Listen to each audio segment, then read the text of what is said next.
Study IQ IAS, अब तैयारी हुई affordable. Hello everyone, welcome to study IQ। I am Shrimi Srivastava और आज के इस पर्टिकुलर सेशन में हम डिस्कस करेंगे इंडस्ट्रियल रिलेशन कोड 2020। इससे पहले वाले लेक्चर 3 और 4 में हमने कवर अप किया है industrial dispute act, trade union act और industrial employment standing order act. Now उन तीनों एक्ट्स के बाद अब हम इस कोड को डिस्कस करने वाले हैं। So let's begin with the session now.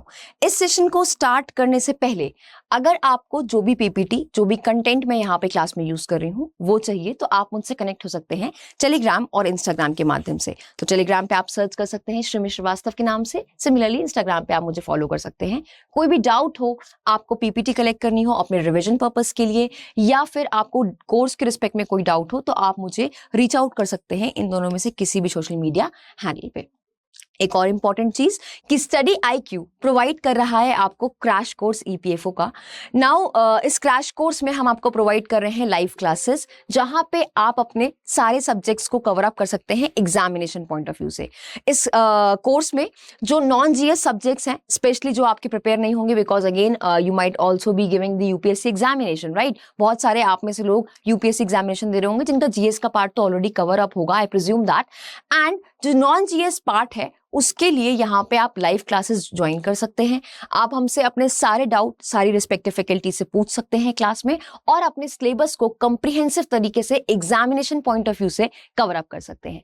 तो अब क्योंकि हम वी ऑल नो बहुत कम दिन बचे हैं, तो इसलिए जल्दी से एनरोल करें अपने आप को EPFO के क्रैश कोर्स में और यूज करें code Shri live for the maximum discount.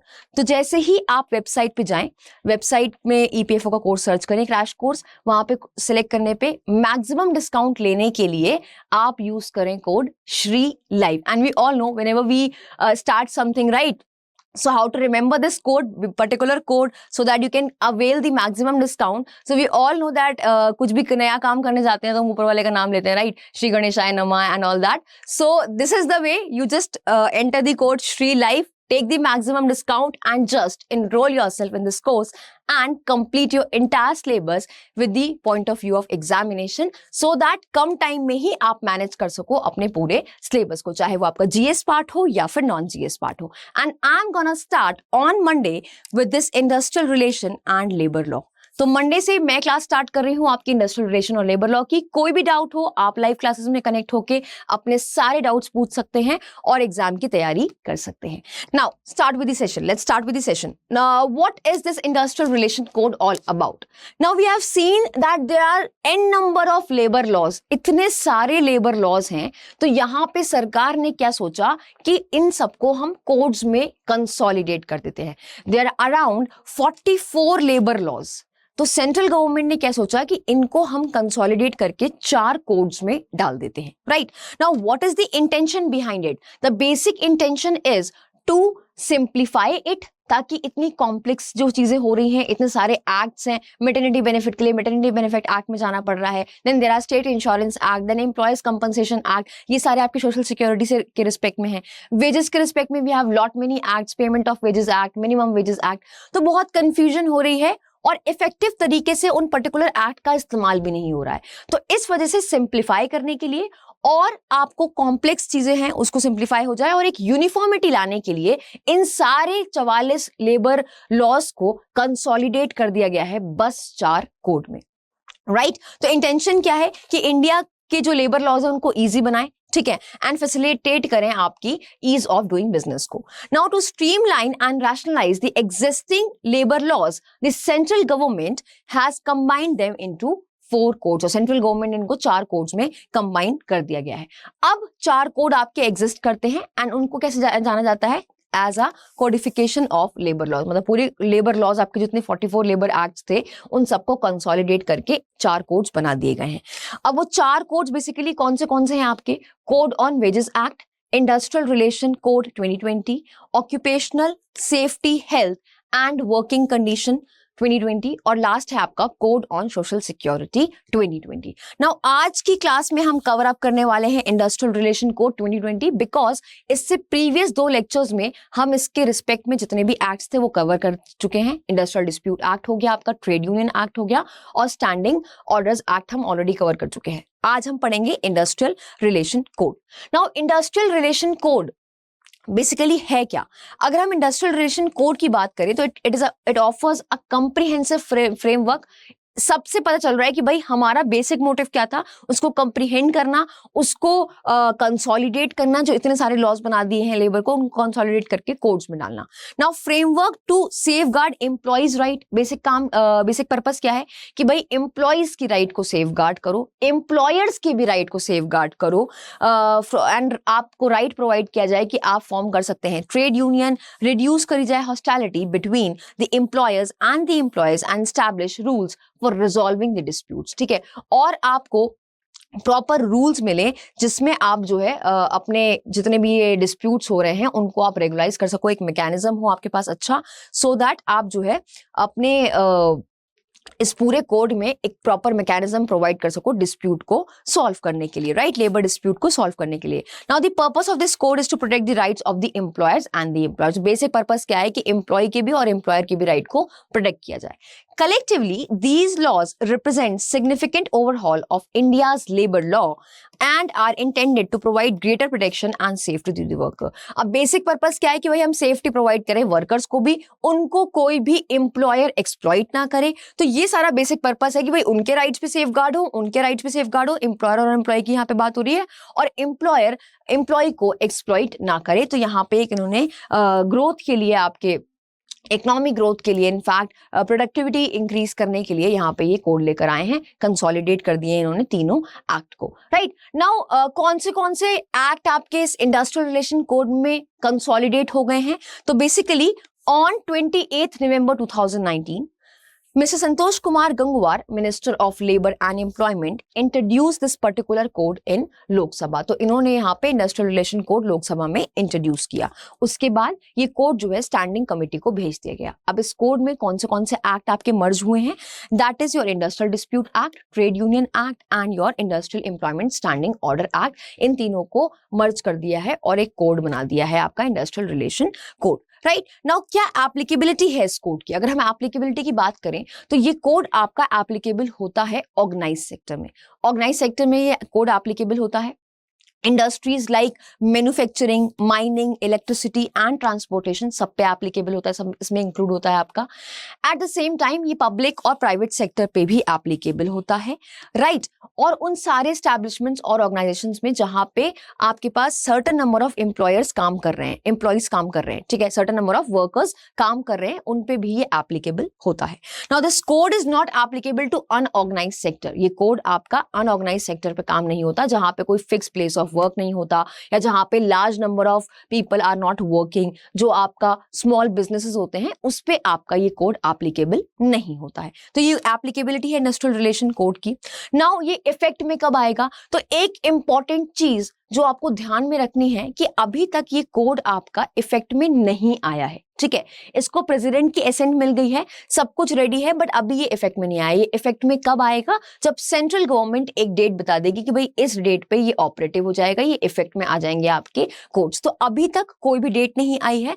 President का एसेंट मिल गया है, लोकसभा राज्यसभा सब कुछ हो चुका है इसके रिस्पेक्ट में, प्रॉपर तरीके से ये कोड आपका इंट्रोड्यूस कर दिया गया है, बट अभी इसका डेट नहीं आई है कि कब से ये इफेक्ट में आएगा, right. The central government will announce the date that the code will go into effect and be operational. The central government official gazette में नोटिफाई करके बताएगी कि भाई इस दिन से ये इफेक्टिव है आपके ये पर्टिकुलर कोड। तो स्टेट लेबर डिपार्टमेंट्स ने इस पे काम करना शुरू कर दिया है, ड्राफ्ट बनाना शुरू कर दिए हैं, ठीक है, ड्राफ्ट रूल्स प्रिपेयर करना शुरू कर दिए हैं इंडस्ट्रियल रिलेशन कोड 2020 पे। और आपका सेंट्रल गवर्नमेंट जो है इसको शॉर्टली इफेक्ट में ले आएगी, मतलब जल्दी ही कोई डेट अनाउंस कर देंगे ऑफिशियल गजेट में कि भाई इस दिन से ये आपके कोड्स एप्लीकेबल है। अभी एप्लीकेबल नहीं है, जिसकी वजह से हमें तीनों पुराने एक्ट और कोड पढ़ के एग्जामिनेशन में जाना पड़ रहा है, क्योंकि यू नेवर नो कि नए कोड से क्वेश्चंस आएंगे या पुराने कोड से, राइट। इस कोड का इंटेंशन क्या है, क्यों लेकर आए, what is the basic intention? That we have seen to in order to safeguard the rights and interest of the employees and the employees, definitely we have seen that, ठीक है। इस purpose के लिए लेकर आए।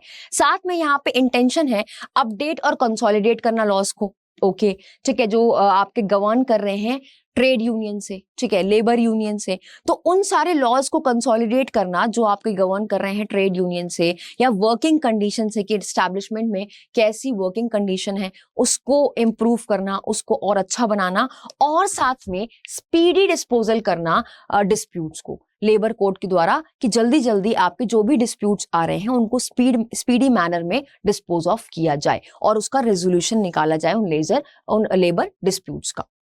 नाउ व्हाट आर दी की changes. Now ये तो हमने देख लिया कि भाई कौन से आपके मर्ज हुए हैं, कब एप्लीकेबल होगा, परफेक्ट, बट ये क्या क्या की चेंजेस आए हैं, पहले क्या था और अब क्या है। तो यहाँ पे कुछ की चेंजेस आए हैं जो हम डिस्कस करने वाले हैं।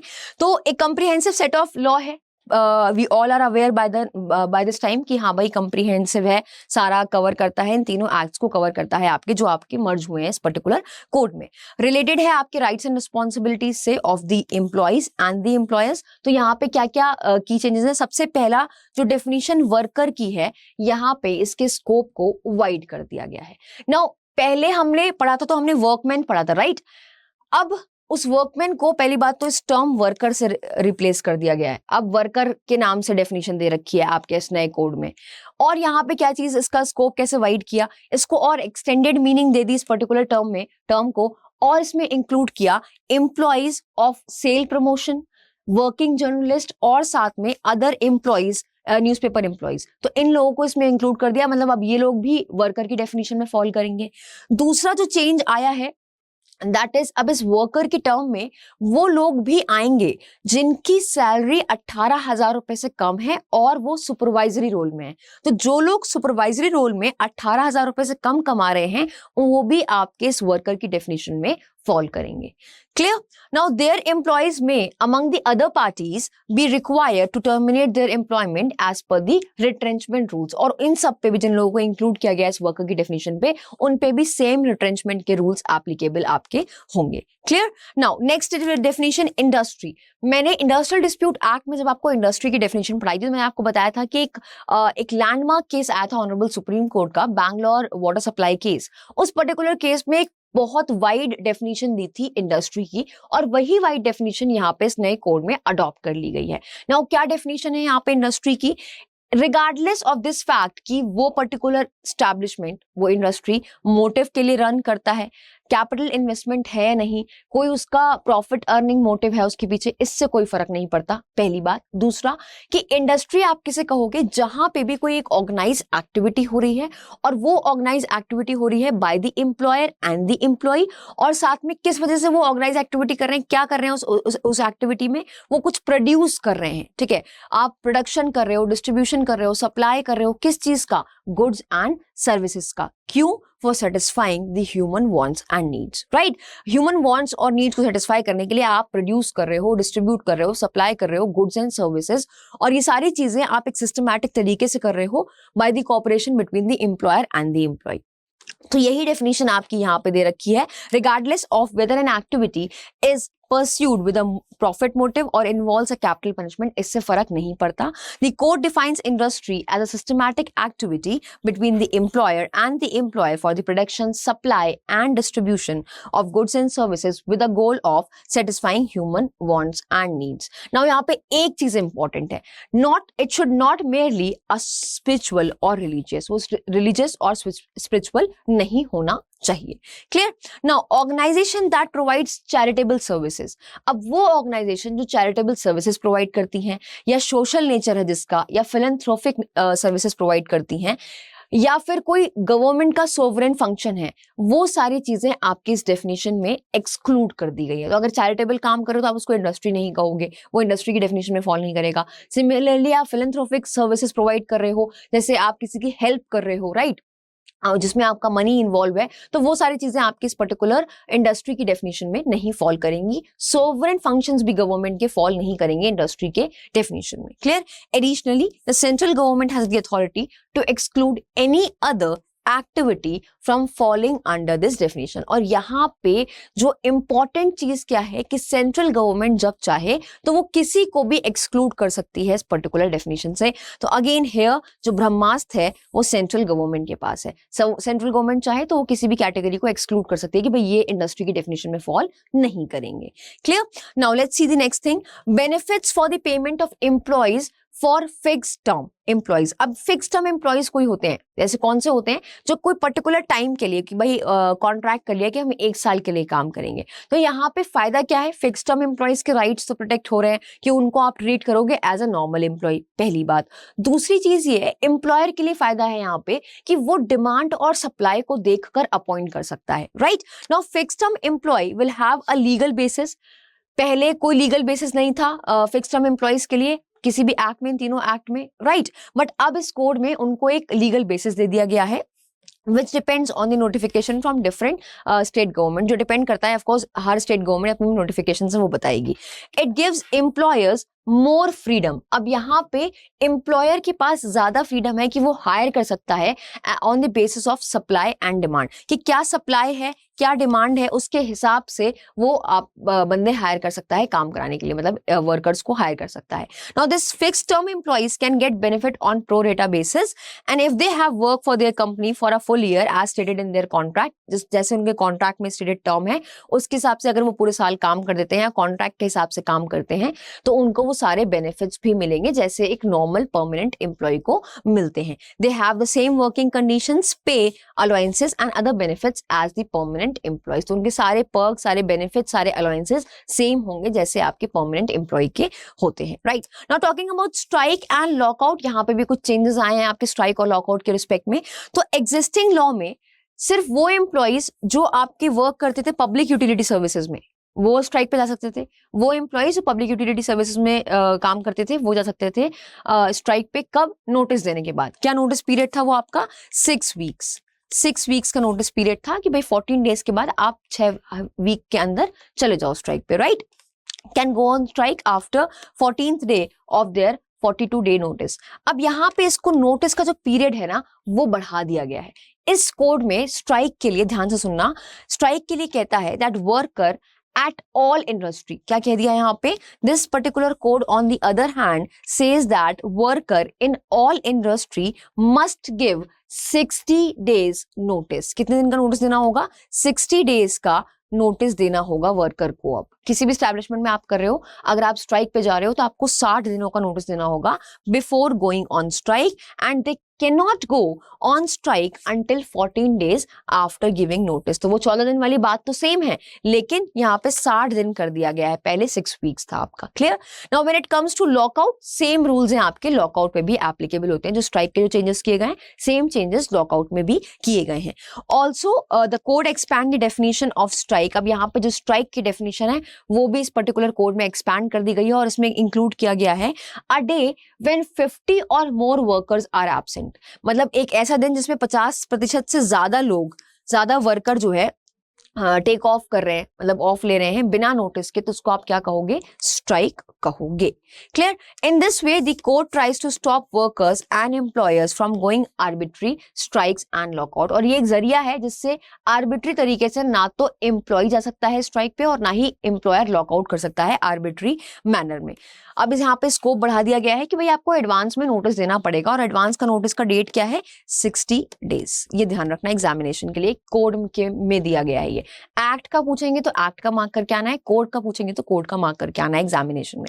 Now this is done to make sure that the interest of everyone affected by the strike और the lockout are taken into account and the definition as I have told you कि अगर 50% से ज्यादा लोग 50 या 50% से ज्यादा लोग टेक ऑफ ले रहे हैं उस पर्टिकुलर इंडस्ट्री से तो वो क्या होगा? स्ट्राइक माना जाएगा। यहाँ पे बता दिया गया है, उसको हम स्ट्राइक मानेंगे। Clear? Now industrial relation code prohibit strike और लॉकआउट, और कुछ प्रोहिबिशंस हैं जो हमने इंडस्ट्रियल डिस्प्यूट एक्ट में भी डिस्कस किए थे, उसमें भी कुछ चेंजेस आए हैं। दैट मान लो अगर कोई प्रोसीडिंग चल रही है, अगर कोई कंसिलिएशन प्रोसीडिंग चल रही है या आर्बिट्रेशन प्रोसीडिंग चल रही है तो उस दौरान आप स्ट्राइक पे नहीं कर सकते, या up to 7 days after arbitration होगा उसके 7 दिनों के बाद ही आप स्ट्राइक पे जा सकते हो। अगर मान लो सेम अगर आपका कोई मैटर पेंडिंग है कोर्ट में during and up to 60 days after और before trial in the court और आर्बिट्रेटर के सामने, अगर कोई कोर्ट के सामने कोई ट्रायल चल रहा है या आर्बिट्रेटिंग प्रोसीडिंग चल रही है तो आपका ये प्रोविजन दे रखा है यहाँ पे। During any period in which a settlement और arbitration award is in effect, अगर मान लो कोई अवार्ड आया है आर्बिट्रेशन का, वो अफेक्ट में है या कोई सेटलमेंट हुआ है उसका इफेक्ट हो रहा है, मतलब वो ऑपरेट हो रहा है, तो उस दौरान आप नहीं जा सकते स्ट्राइक और लॉकआउट पे, वो नहीं कर सकते। ना तो एम्प्लॉयर लॉकआउट कर सकता है, ना ही एम्प्लॉइज लॉकआउट स्ट्राइक कर सकती है।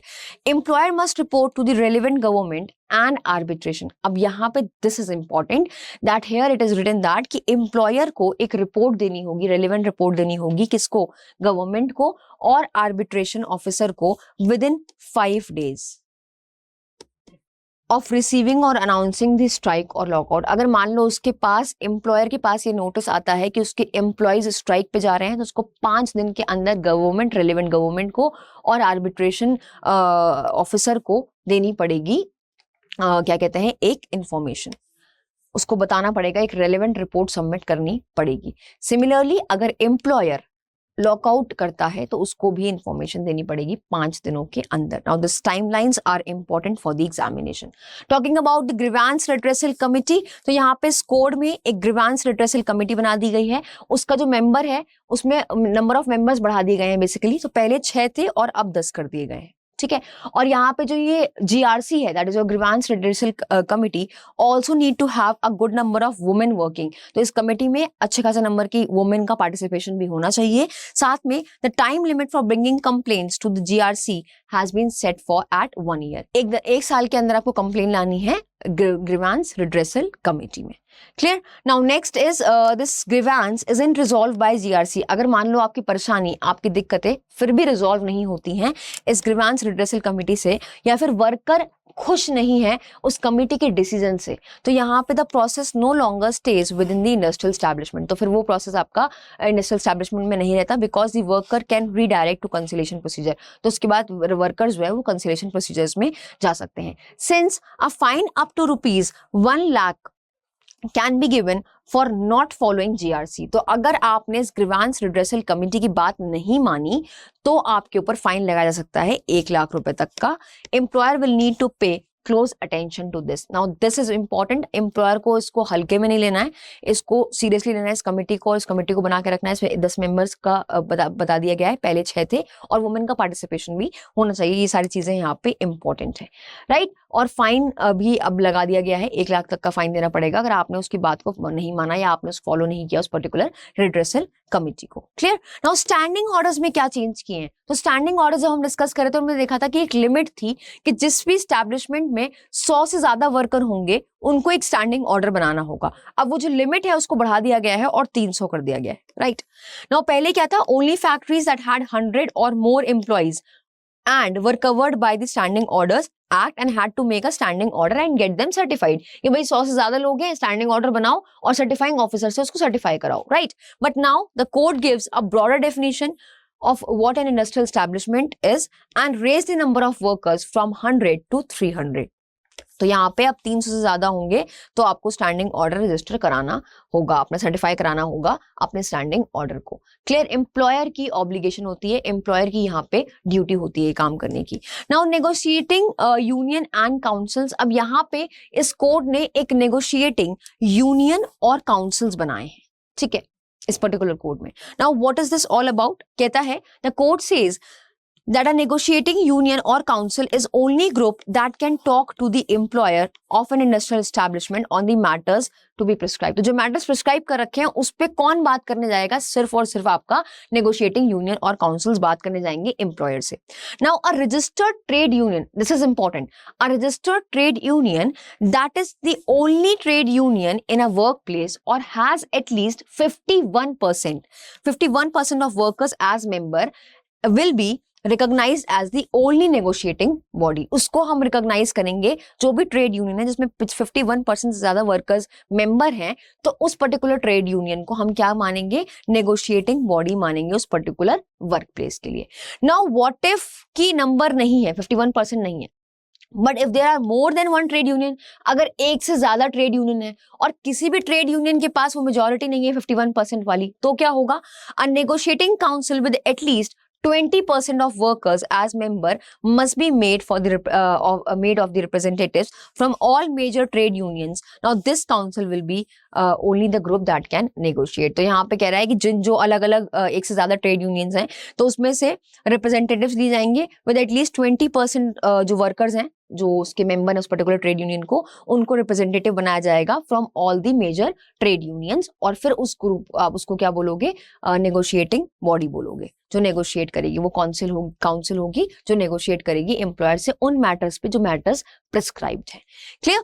Now time limit for disciplinary action. अब यहाँ पे कहता है कि इन्वेस्टिगेशन अगर है कोई करनी है, इंक्वायरी करनी है, अगर मान लो वर्कर के रॉन्ग डूइंग पे, वर्कर ने कोई गलत काम किया है, कुछ किया है, गलत किया है अगर, तो उस पर जो इन्वेस्टिगेशन और इंक्वायरी होनी है उसकी एक टाइम लिमिट सेट कर दी गई है। ठीक है, अब उसने कुछ मिसकंडक्ट किया, उसको सस्पेंड कर दिया गया काम से। तो यहाँ पे कहता है अगर सस्पेंड कर दिया गया है किसी मिसकंडक्ट की वजह से, तो जो इंक्वायरी और इन्वेस्टिगेशन होनी है वो 90 दिनों के अंदर होनी है। 90 दिनों के भीतर आपको जो है वो इन्वेस्टिगेशन इंक्वायरी कंप्लीट कर देनी है। Now this will help of course this will help in protecting the rights of the workers, कि वर्कर्स के राइट यहाँ पे प्रोटेक्ट किए गए। इस वजह से यहाँ पे एक टाइमलाइन सेट कर दी गई है।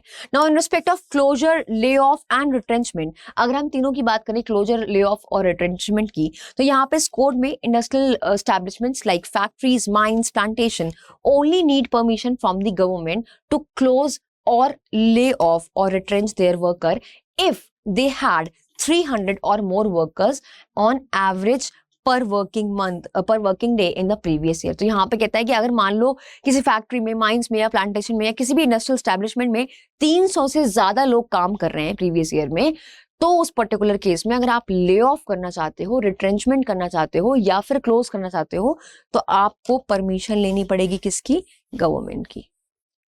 आपको परमिशन लेनी पड़ेगी गवर्नमेंट की अगर आप ये काम करते हो जहां पे 30 नंबर से ज्यादा वर्कर्स काम कर रहे हैं।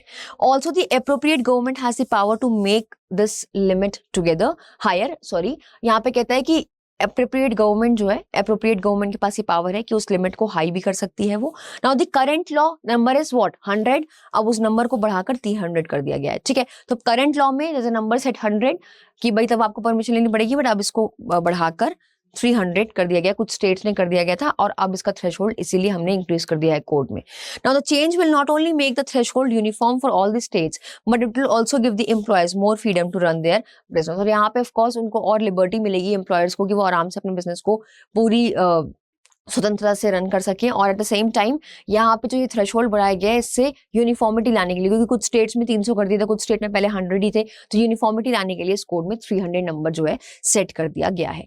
नाउ रीस्किलिंग फंड्स के बारे में, जब ले ऑफ करते हैं आप, ठीक है, जब आप एम्प्लॉइज को ले ऑफ करते हैं या एम्प्लॉयर ले ऑफ करता है उस पर्टिकुलर टाइम पे, यहाँ पे एक नया ये बनाया गया है रीस्किलिंग फंड।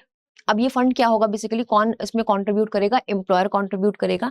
तो यहाँ पे कहता है कि इंडस्ट्रियल कोड में कि कोई एम्प्लॉयर जो फायर करता है अपने एम्प्लॉय को मस्ट सेटअप अ रीस्किलिंग फंड। ठीक है, कि रीस्किलिंग फंड आपको एम्प्लॉयर को स्टैब्लिश करनी पड़ेगी, बनानी पड़ेगी। क्यों? ताकि आप हेल्प कर सको उस एम्प्लॉयज को कि वो नए स्किल्स लर्न कर सके। और कितना फंड देना पड़ेगा उसमें? तो यहाँ पे एम्प्लॉयर्स कंट्रीब्यूशन उस फंड में कितनी रहेगी? Will be amount equal to 15 days of laid off workers salary. तो जो भी 15 दिन की सैलरी है वो उसको कंट्रीब्यूट करनी पड़ेगी उस पर्टिकुलर फंड में। और यहाँ पे कंट्रीब्यूशन जो दूसरे सोर्सेस से आ रहे हैं वो देने पड़ेंगे उस पर्टिकुलर फंड में, ताकि वो उसको हेल्प करे कि भाई वो नए नए स्किल्स सीखे। Right, now the amount shall be paid. अब जो ये अमाउंट इस फंड में इकट्ठा हुआ है एम्प्लॉय के लिए, वर्कर के लिए, तो ये उसको कब पे किया जाएगा? 45 डेज के अंदर उसकी टर्मिनेशन से। तो जिस दिन से टर्मिनेट हुआ है उस टर्मिनेशन से उसको 45 डेज के अंदर ये पैसा प्रोवाइड कर दिया जाएगा। जो ये फंड उसके लिए कंट्रीब्यूट किया है एम्प्लॉयर ने, वो उसका पैसा उसको दे दिया जाएगा ताकि वो नए नए स्किल्स सीखे। तो ये आपका एक नया कोड में ऐड किया गया है। Right, so this was all about your industrial relation code 2020 and these are the key changes, और I hope you have understood it well. Now एक इंपॉर्टेंट अनाउंसमेंट कि स्टडी IQ लेकर आया है आपके लिए ये क्रैश कोर्स EPFO का। तो दोनों ही कोर्सेज के लिए ये है, आपके EO और APFC कोर्स के लिए, पोस्ट के लिए, सॉरी। नाउ इन दोनों ही कोर्स को अगर जो सिलेबस है आपको इसको कंप्रिहेंसिव तरीके से कवर अप करना है, बिकॉज अब बहुत कम दिन बचे हैं and lot many people of you might be appearing for UPSC examination also. तो अब अगर सिर्फ नॉन जीएस सब्जेक्ट्स को आपको फोकस करना है, आपको ईपीएफओ एग्जामिनेशन को सीरियसली टारगेट करना है, तो आप हमारा क्रैश कोर्स में एनरोल कर सकते हैं और यहाँ पे लाइव क्लासेस को अटेंड करके जितने भी डाउट्स हैं आपके उन सब्जेक्ट्स के रिस्पेक्ट में वो आप सीख सकते हैं। तो मंडे से मैं आपको यहाँ पे इंडस्ट्रियल रिलेशन और लेबर लॉ स्टार्ट करने वाली हूँ इस बैच में, और आप अपने सारे doubts in respect of these acts या जो भी चीजें हैं वो आप मुझसे वहां पे लाइव क्लास में पूछ सकते हैं। और इस पूरे इंडस्ट्रियल रिलेशन और लेबर कोड में सारे एक्ट्स, सारे कोड्स डिटेल में कवर अप किए जाएंगे और कुछ भी मिस आउट नहीं किया जाएगा एग्जामिनेशन के पर्पस को ध्यान में रखते हुए, राइट। तो जो भी रेलिवेंट है और इंपॉर्टेंट है एग्जामिनेशन के लिए वो सब कुछ प्रोवाइड किया जाएगा आपको इस क्रैश कोर्स में। करना क्या है, आपको वेबसाइट पे जाना है और यूपीएससी ईपीएफओ क्रैश कोर्स को सेलेक्ट करना है, यूज करना है कोड श्री लाइव। तो जैसे ही आप कोड यूज करेंगे श्री लाइव SHRILIVE, तो आपको इस कोर्स को परचेज करते टाइम मिलेगा मैक्सिमम डिस्काउंट और आपको ये क्रैश कोर्स इस कोड को यूज करके मिलेगा सिर्फ 3,999 रुपए में। So hurry up, do not waste your time. वैसे भी टाइम बहुत कम बचा है, तो अगर आपको अपनी प्रिपरेशन करनी है ईपीएफओ की एग्जामिनेशन की, दोनों ही पोस्ट की, तो आप एनरोल हो सकते हैं इस पर्टिकुलर क्रैश कोर्स में यूज करके code Shri life. And I hope you have understood the entire session well. Thank you so much for watching. Study IQ IAS, अब तैयारी हुई अफोर्डेबल।